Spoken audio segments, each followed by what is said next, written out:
السلام علیکم. السلام ورحمۃ الله. شیخ محترم خیر.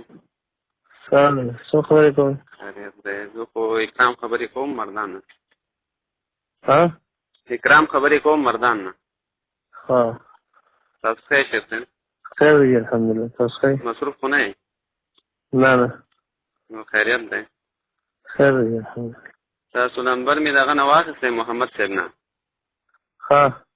نو ته زموږ یو مولوي صاحب دی ډېر متاداوي. ها. او تاسو بیانات مې اورېدلي او ستاسو د شیخ صاحب محترم. ها. الله صاحب. نو بیا؟ نو مولوي صاحب متاداوي او زه خو دې مسایلو باندې ډېر پوهېږم هم نه چې صحیح طالب یم. ها څه وایي؟ نو د تحقیقات کې را سره خبرې کوي هر وخت مې چېړي. زمونږ کلي کې یو ملا دی. تاسو به خبرې ورسره وکړئ. مرکز. السلام علیکم. وعلیکم السلام ورحمۃ الله. مسجد څنګه؟ خیریت دی. شیخ افضل صاحب خبرې کوئ؟ ها. صحت ښه دی؟ خیر خیر دی. تاسو ښه؟ خوشحاله. خیر دی. دا طالب العلم سره ما لږې خبرې وکړې. ها. آیت الصفات او آیت الاضافات کې که نه ها. هغه بیا دی ما ته وي چې یاره زموږ شیخ صاحب دی هغې به تاسو سره خبرې وکړي. دا غوڅ جذباتین دی. غوسه هم شو. ما یې غوسه کېږم. هغه د غوسې خبرې نه دي. او ځان پوهول مې مقصد و. نو تاسو نه هم داسې پوښتنې کومه چې لکه زه درې تپوسه کوم آیت الصفات کې که نه او آیت الاضافات کې. خو لکه بعضې خبره مې په طبیعت باندې داسې تیزه لګي یا سخته لګي غوسه کېږئ به نه راته. نه نه ولې غوسه کېږي؟ داسې شکل کې لکه سړی چې د چا اصلاح کوي په داسې شکل که نه. ما د ستاسو هغه مناظره هم د پاوکي اورېدلې وه او د لقا شوق شته. تاسو سره میلاو شوم خو لا بس موقع نه ده برابره شوې. تاسو سوات کې یې که نه؟ دا تپوس مې دی نه م وکړو. تاسو نه م کوم او بعضې نورو د اهلحدیث علماو نه مې هم کړی دی خو داسې تسلي بخش جواب ما ته چا نه دی را کړی. یو دا د آیت الصفات او آیت الاضافات کې څه فرق شته که نشته دی؟ یو دی آیات الصفات که نه؟ جی. دا تعبیر خو آیات الصفات دی. آیات صفاتو لکه آیات الاضافات یا آیات الصفات دا اوس فرق لري که نه لري؟ داسې مقصد سویما آیات الصفات تعبیر دی. آیات الاضافات تعبیر نه دی. هغه آیتونه چې د الله په صفاتو مشتمل دی. دا مطلب دی. آیات الاضافات مقصد مې دی که نه چې یو شي اضافت باری تعالی ته په ایتونو کې وشي لکه ید الله که نه مثلا. د هغې نه لکه تعبیر اهلحدیث علما یا دوی سلفو باندې دا قول تپي چې دی چې دی نو لکه د دې نه تعبیر په آیت صفات سره کوي که نه.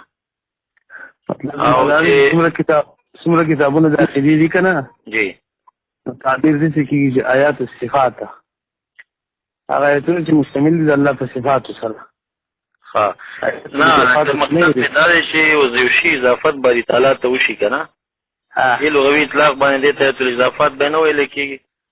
اضافت دوه قسمه دي. جی. یو اضافت د مخلوق څخه. څنګه؟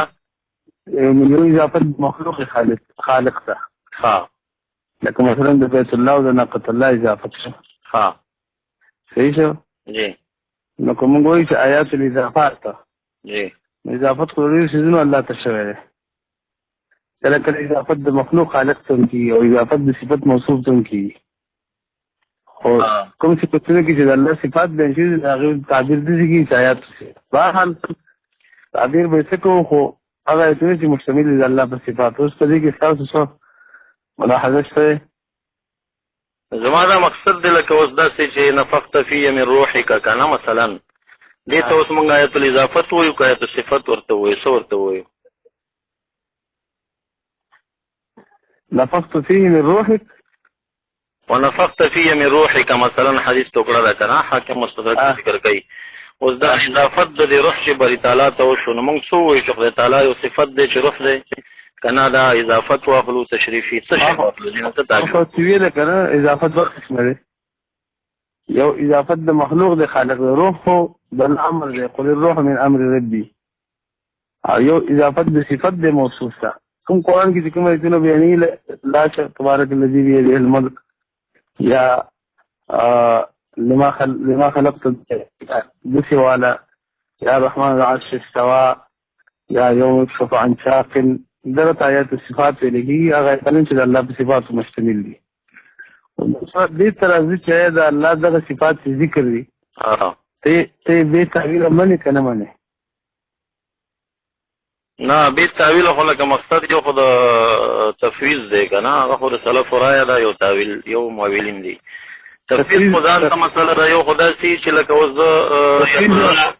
ید الله را واخلم کنه زه مونږ ځان پویو مکنه ما سره داسې یو خبرې تاسو وکړئ لکه څوک چې چاته د اصلاح خبرې کوي. بارک الله بارک الله. اوس به یو چې دا اول نه تفویض څنګه چې نو ما داسې مقصد دی چې اوس ید الله واخلم کنه ید الله مثلا زه واخلم نو د دې به زه ترجمه په څه سره وکم الله سره وکم کو نه کوم ولا دې وایم څه وایم الله سبحانه وتعالى دا صفت ده د معنا تفسیر ده نه کو معنا یې سلف کړی دا او کې تفسیر ده کو چې الله تبارک نه الله معنا به کو چې دې معنا الله دا خود د الله معنا ده څه وکړو دې معنا الله سره وکړو نو به الله صفت وایي دې ته څه شی وایي تاسو الله صفت ده بالکل د الله په باب کې راځي دا د الله صفت ده نه الله څوک لکه خپل د الله چې دی کنه دا وسعین دی که عرض دی صفت شو که ذات شو دا د الله په باره کې د عرض د جوهر اطلاق پرېږده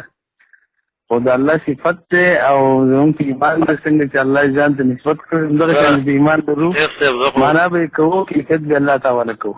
زه خو تعالی سره لکه ده سره خو ما چې وکړه دی راته غوسه م شو که نه خو لکه تاسو سره خو داسې خبرې کومه چې اوس لکه زه وایم د خدای تعالی لاس مثلا که نه ګوره زما دا لهجه د بېادبۍ نه ادب ده او تاسو نه استفسار کوم ځان د خدای تعالی د الله لاس چې زه ووایم مثلا مثال په طور که نه دا الله اوس مثلا یو سایل ما نه تپوس کوي چې دا عین دی که عرض دی زه ورته څه ووایم لاس دا عرض او دا عین چې جوهر او عرض ده دا اقسام د چا دي د ممکنات دي که د واجب دي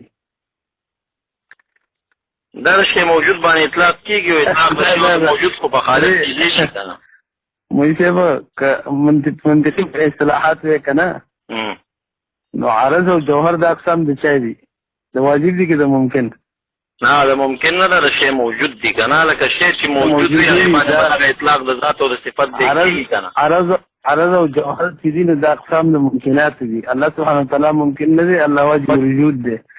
الله مبارک به اطلاق هم نه کې چې الله جوهر دی اگر چې د جوهر دا تعریف دي قائم بذاتی ته وایي تو تعریف د جوهر دا هم دی خو په دغه معنا سره هم په الله باندې اطلاق د جوهر نه کوو او د الله په صفاتو باندې اطلاق د عرض نه کوو بس د الله صفات دي په الله پورې قائم دي نه په د جوهر اطلاق کوو نه په د عرض کوو صفات ورته وایي مثلا ستا اصطلاح صفات خو مو ورته کنه دا صفات درته قسم د چا اخلو څنګه جی دا صفات لکه د مقولې د کیف نه چې واخلو د عرض قسم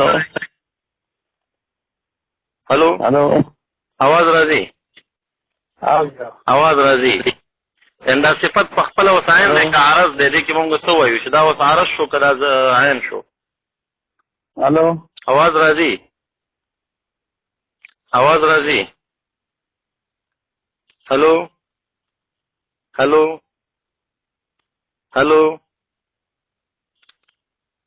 هلو